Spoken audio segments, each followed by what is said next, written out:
कहीमत इरादों की। शहर के किनारे एक छोटा सा मोहल्ला था जहां मिट्टी की दीवारों वाले घर, टूटी छतें और नालियों की बदबू रोजमर्रा की जिंदगी का हिस्सा थीं। उसी मोहल्ले में रघु नाम का एक गरीब लड़का रहता था। उसके पिता रिक्शा चलाते थे और माँ लोगों के घरों में बर्तन मांजती थी।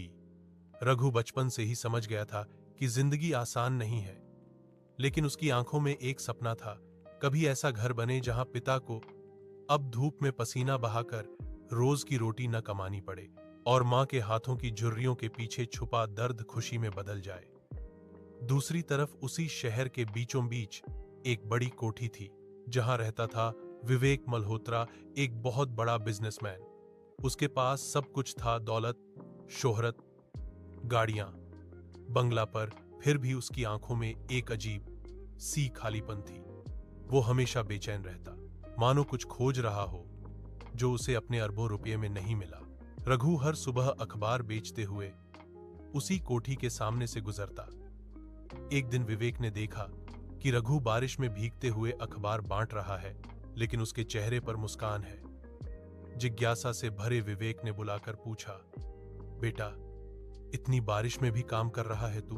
डर नहीं लगता बीमार पड़ने का? रघु ने मुस्कुराकर कहा, साहब, अगर मैं रुका तो घर में चूल्हा ठंडा हो जाएगा, लेकिन अगर मैं चलता रहूं तो उम्मीद गर्म रहती है। विवेक को यह बात दिल के अंदर तक चुभ गई। उस दिन के बाद उसने कई बार रघु को देखा।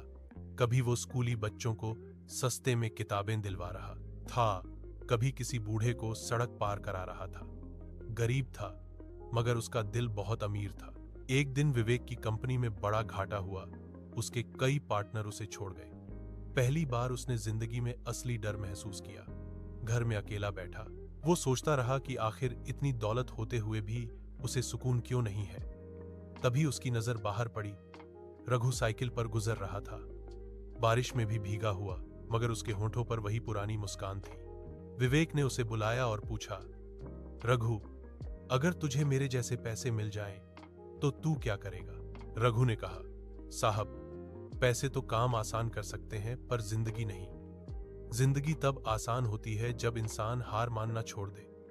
मैं तो बस इतना चाहता हूं कि मेरे माँ बाप आराम से जी सकें, बाकी सब तो मेहनत से मिल ही जाता है। विवेक के अंदर कुछ टूट गया। उसे एहसास हुआ कि उसने पैसे तो बहुत कमाए, मगर इरादे खो दिए। अगले दिन उसने रघु को अपने ऑफिस बुलाया और कहा, तू मेरे साथ काम करेगा, पर बतौर नौकर नहीं, बतौर साथी। रघु हक्का बक्का रह गया। विवेक ने समझाया, मुझे तेरे इरादे चाहिए, तेरी सच्चाई चाहिए। पैसे तो मेरे पास हैं, पर हिम्मत तेरे पास है। वक्त गुजरा। रघु ने अपनी लगन और ईमानदारी से विवेक की कंपनी को फिर से खड़ा कर दिया। विवेक ने उसे बराबर का पार्टनर बना दिया। कुछ सालों बाद वही रघु, जो कभी सड़कों पर अखबार बेचता था, अब अनाथ बच्चों के लिए स्कूल बनवा रहा था। विवेक अब सुकून से जीने लगा, क्योंकि उसने पहली बार दौलत की असली कीमत समझी। वो नहीं जो बैंक में हो, बल्कि वो जो दिल में हो। कहानी का सबका, गरीबी इंसान को रोक नहीं सकती अगर उसके इरादे अमीर हों, और अमीरी किसी काम की नहीं अगर इंसान के अंदर की इंसानियत गरीब हो जाए।